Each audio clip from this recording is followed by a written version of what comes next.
Hello बच्चों, स्वागत है आप सभी का भविष्य पथ के इस ऑनलाइन प्लेटफॉर्म पे। बच्चों, जैसा कि हम लोग आपको बता चुके हैं कि 100 मात्र ऐसे क्वेश्चन होंगे जो आपके एग्जाम पॉइंट ऑफ व्यू से बहुत ही ज़्यादा इंपॉर्टेंट होंगे। उसी सिलसिले में हम आज आपके लिए क्लास 10th हिंदी मीडियम का चैप्टर लेकर के आए हैं, जैव प्रक्रम। ये क्वेश्चन जो होगा बेटा बहुविकल्पीय होगा। ये अच्छा, एक बात और, ये क्वेश्चन आपके 100 क्वेश्चन में नहीं जोड़े जाएंगे। आपका जो 100 क्वेश्चन देने का वादा किया गया है आप लोगों को, वो क्वेश्चन में नहीं जोड़ेंगे, लेकिन इंपॉर्टेंट है, बहुत ज़्यादा इंपॉर्टेंट है। देखते हैं, क्योंकि कभी कभी क्या होता है बच्चों कि हम लोग अति लघुत्तरीय लघुत्तरीय प्रश्न सॉल्व करते करते छोटी चीज़ें भूल जाते हैं, छोटी चीज़ों में ध्यान नहीं देते हैं, लेकिन यही बाद में हम लोग को स्कोरिंग करता है। हम लेकर के आए हैं आपके लिए बहुविकल्पीय प्रश्न। हमारा लेसन क्या है? जैव प्रक्रम। ठीक है, ये ढेर सारी आपको जैव प्रक्रम दिख रहे होंगे: पोषण, पाचन, श्वसन, उत्सर्जन और परिसंचरण। तो हम लोग क्वेश्चन की प्रक्रिया में चलते हैं, आगे चल के देखते हैं। पहला प्रश्न क्या है बेटा? मानव में डायलिसिस थैली है। बेटा डायलिसिस थैली क्या होता है मानव में? एक्चुअली क्या होता है डायलिसिस थैली?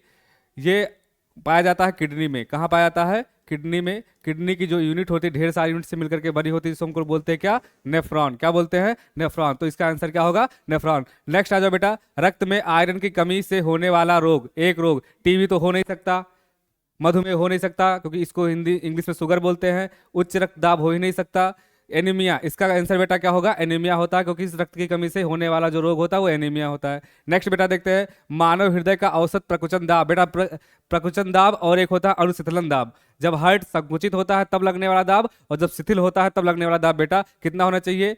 120 mm of H G, 150 mm of H G, 90 mm of H G, इनमें से कोई नहीं। बेटा कितना होना चाहिए?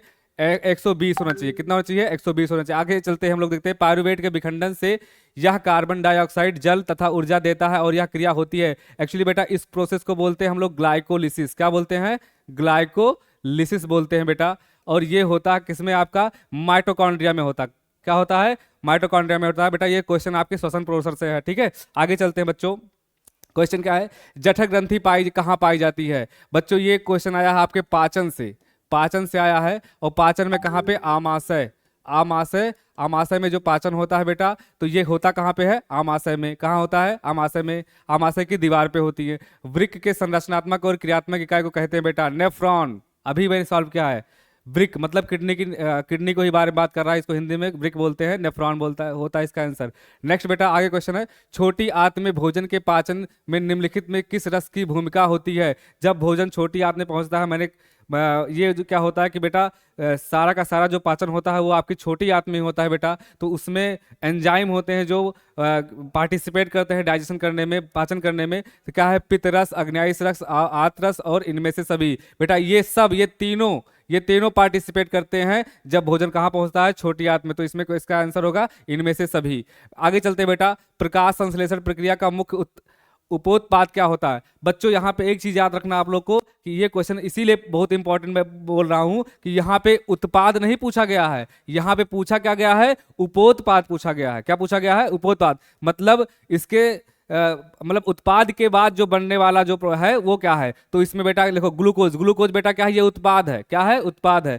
ठीक है, ऑक्सीजन, जल, कार्बन डाइऑक्साइड। बेटा जल और कार्बन डाइऑक्साइड तो हमको रिएक्टेंट के फॉर्म में ही लेंगे। इसका आंसर क्या होगा? ऑक्सीजन। क्या होगा? ऑक्सीजन इसका उपोत्पाद है। आगे चलते हैं बेटा, नवा क्वेश्चन क्या है? पेप्टोन्स पेप्टाइड्स को निम्नलिखित किस रूप में तोड़ता है? भैया ये क्वेश्चन आया है डाइजेशन के पाचन के पोर्शन से आया है, जिसमें प्रोटीन का हम लोग क्या कर रहे हैं? पाचन करने में पाचन किया जाता है, प्रोटीन का यहाँ पे पाचन होता है। तो बेटा ये क्वेश्चन है कि वसा अम्ल क्या है? अमीनो अम्ल, वसा अम्ल, पॉलीपेप्टाइड्स या न्यूक्लियोटाइड्स। बेटा इन तीनों में से कुछ नहीं होगा, ये आंसर आपका सही होगा, क्योंकि हमको पता है कि अमीनो अम्ल के ही कॉम्प्लेक्स स्ट्रक्चर को ही हम लोग क्या बोलते हैं?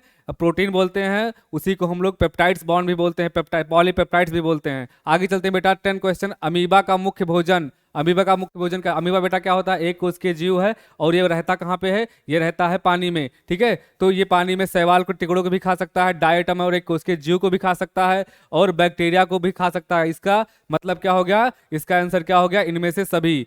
बच्चों ये 10 ऐसे महत्वपूर्ण एमसीक्यू थे कि जो आपके बोर्ड में कहीं ना कहीं पूछे जाएंगे, क्योंकि हमको एक एक मार्क्स गेन करके चलना है, और ये एक एक मार्क्स ही हमको हमारी मंजिल तक पहुंचाएंगे बच्चा। जब तक स्टेप बाय स्टेप आप एक एक सीढ़ी चढ़ोगे नहीं, तब तक आपको सफलता नहीं मिलने वाली है। इसीलिए हमको एमसीक्यू बहुविकल्पीय प्रश्न को भी ध्यान में रख के हमको तैयारी करनी है। तो आज के लिए बस इतना ही बेटा, मस्त रहिए। अगले सेशन में हम मिलेंगे इसी का लघु उत्तरीय प्रश्न लेकर के, इसी चैप्टर का लघु उत्तरीय प्रश्न लेकर के मिलते हैं कि कैसे यहाँ पे हम लोग का तैयारी होगा। तब तक के लिए धन्यवाद बेटा।